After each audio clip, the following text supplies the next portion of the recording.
แค่ปลอมจูกูจูก้นเนาะเมื่อนี้ก็จิมาขับสำเนือตาม FC เซาขอมาอัน FC ตั้งหัวฟันเนอ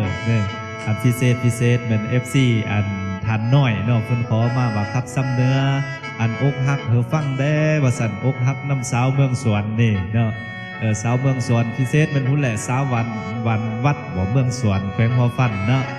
วันนี้ก็จิมาครับสดเธอฟังขัดว่าฟิตฟาดประกันเนอร์กับเป็นขอโทษขออภัยเนอร์มวนบุบมวนก็อดฟังน้ำเดียวเนอร์วันนี้เสียงสดครับสดเธอฟังเนอร์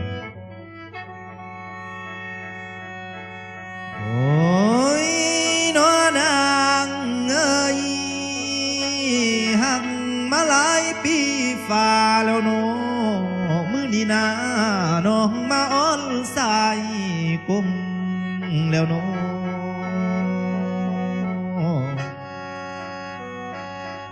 น้องมาลงสายนาอาปักตาลขันกาวคำลาวสันโบ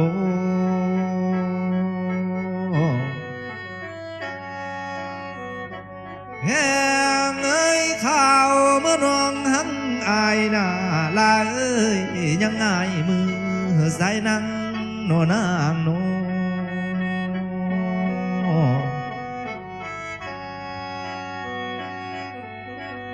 ข่าวเมื่อน้อง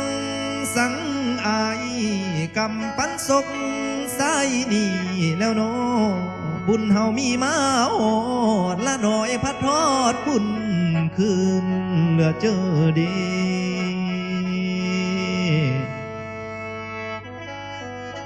ได้ว่าข่าวเมื่อคำก้อนกี่โนน้องยังว่าโนนางโน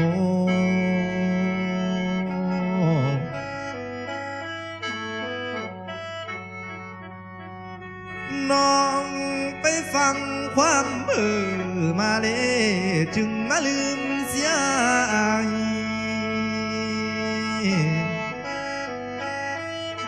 นางเอ้ยบอกทั้งเฟซทั้งไลน์แล้วโนสายติดต่อบ่ได้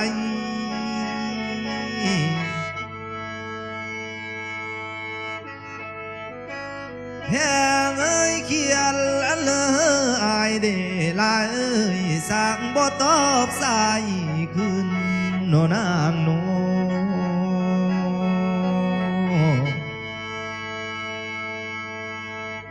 แพงเอ้ยยามเมื่อคืนเดือนแจ้งสิเป็นแสงเสือสอง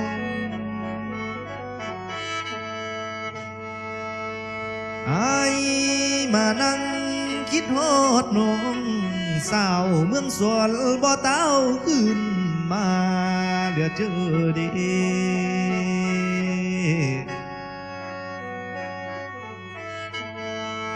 ยามเมื่อคืนได้นอนให้อะไรสู่ผู้บ่คืนมาแล้ว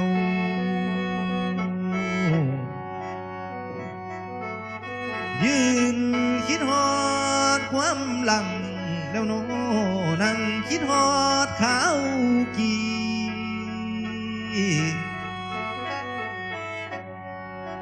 ข่าวเมื่อมีสาวนางนามาอยู่เคียงข้างอาย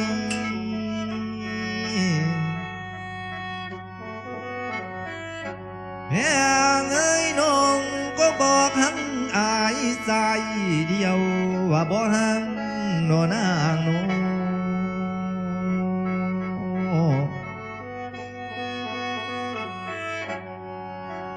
แพงเอ้ยอายยังสมอวนลาว่าสาวบ้านวัดนั้นเมืองสวนแกงหัวพันว่างามเด่นโนนางโน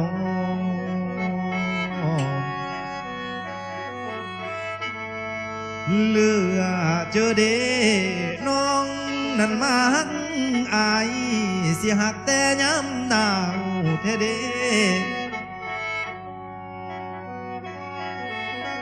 ได้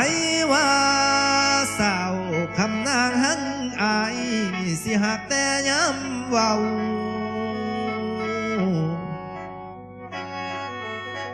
แห่งเอ้ยมีผู้บ่าว ส่วนละบ่ต้นน้องจึงสงสัยขึ้นโนนางโน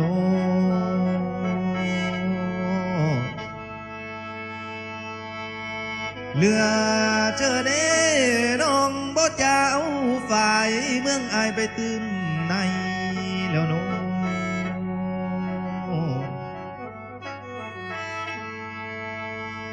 น้องบ่เจ้าใหม่เมืองสายไปตื่มหูบ่อยากได้ลูกหน่อยน้ำอายไปตื่มเฮือนแล้วโน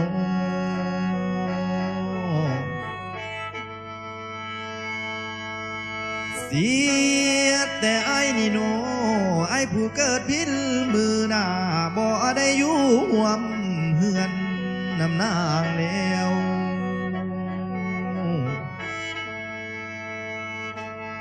ไอ้ผู้เกิดพิษเดือนหน้า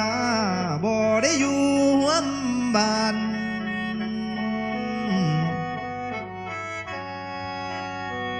แพงเอ้ยปานว่าอินอยู่ฝ่าโนเทวดาเพิ่นปันเตงมาโน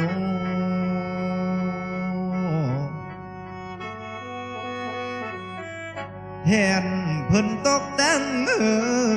ต้นไหนได้หังลานาเพ่นนา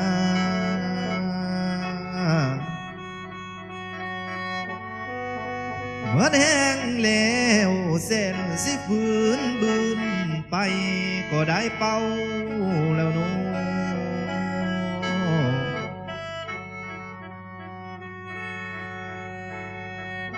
ให้ว่าแสนสิเอาไม้คำแสนสิบักน้ำอยู่สู้ขึ้นกระบ่ยืนแล้วโน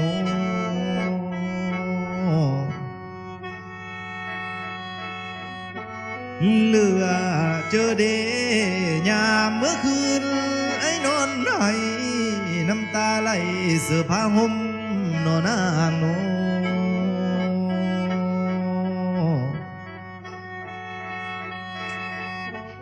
ได้แต่นอนจมว่าต้นลาผู้บ่เต้าอาสายนี่แล้ว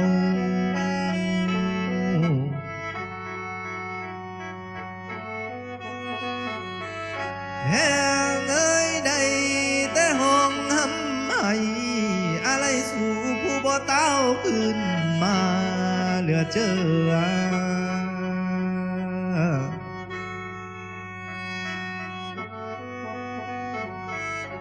นางเอ้ยข่าวเมื่อนกจากนกนั้นมันยังหงสั่นลาโนนางโน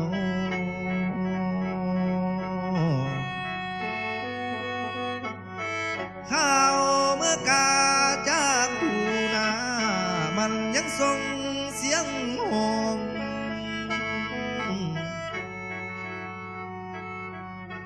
ในว่าน้องผู้มาจากอายคำเดียวบ่เอิ้นสั่งเหลือเจอดี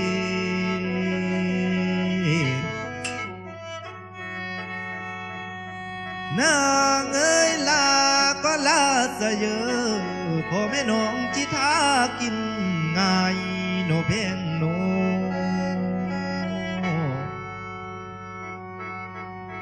เมื่อ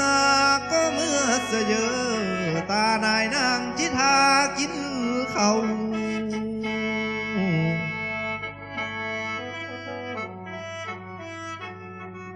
แห้งเอ้ยเมื่อ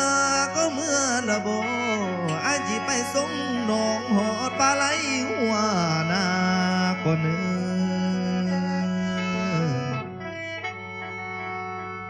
อายจิไปส่งน้องหอดปลาข้าหัวให้โนนางโน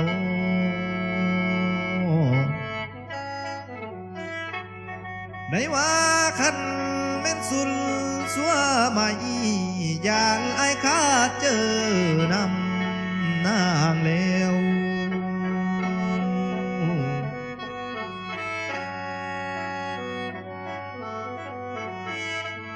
แห้งไอ้คัน บ่ได้ศาสตร์นี้นาลาเอ้ยสิหมายไว้ศาสตร์หนาดอกเด้อ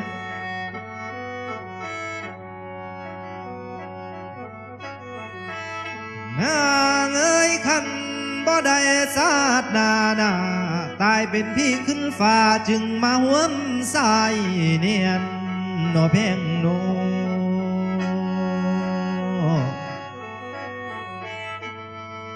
เหลือเจอเดน้องสั่งไปไว้กังให้แก่หมู่กา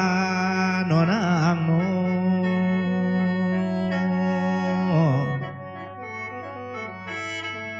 น้องสั่งไปไว้อยู่กลางนาแก่หมู่ไก่ปล่อยเหอไอ้นังให้เสือต้นมากยุ่มแล้วโน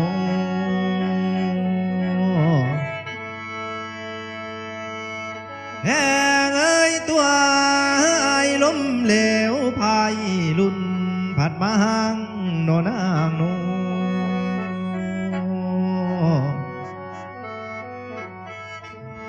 ตัวเหือไอ้คือเหือไม่ต่างสิจมอยู่กลางวังเดี๋ยวดี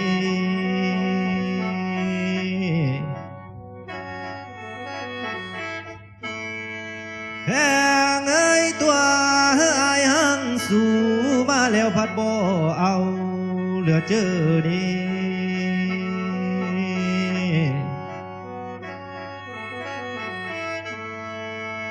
นางเอ้ยคันเม้นซาเจออายดา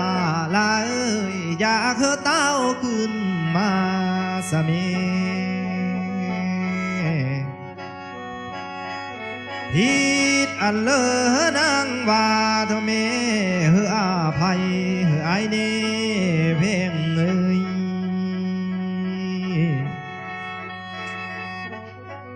ผิดอันเลอไอจีเก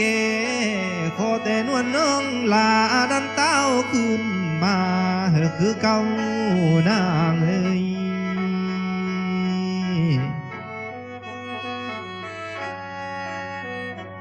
นางเอ้ยเศร้าบอกซาเฟนบุ้งอายมาหักสายเฮอคือเก่าสะท้อน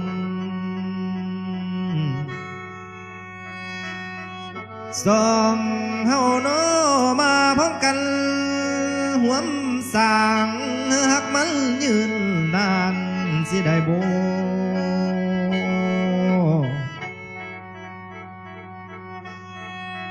หอม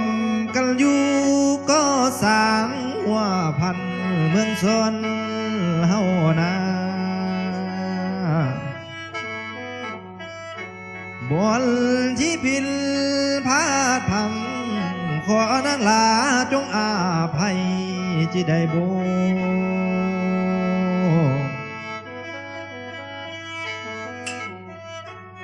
เฮอละคิดเล่นเจอสายผู้หังจริงแท้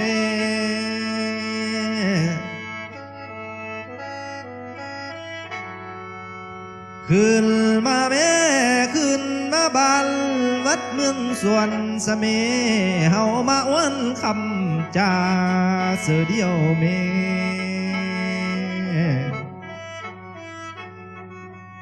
เฮาพร้อมพากันสร้างสองเฮาเฮอมันหังเนื้อแพงเนื้อในว่ามีทั้งเงินคำผมมาห่วมแต่งดวงเดียวโนหน่อยหักเอ้ยคิงบางอายเอ้ย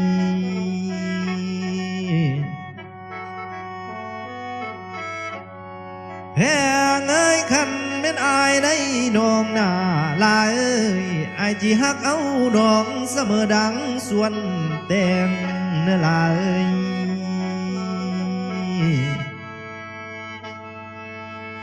อายจีแพงเอาน้องเสมอดังส่วนพักอายจีบักไม่ลมบ่เฮงัวเทดอกเดือแก้ว ลมบ่ต้มทองตัดสู่หักไอ้ายบ่ขึ้นมานี่นา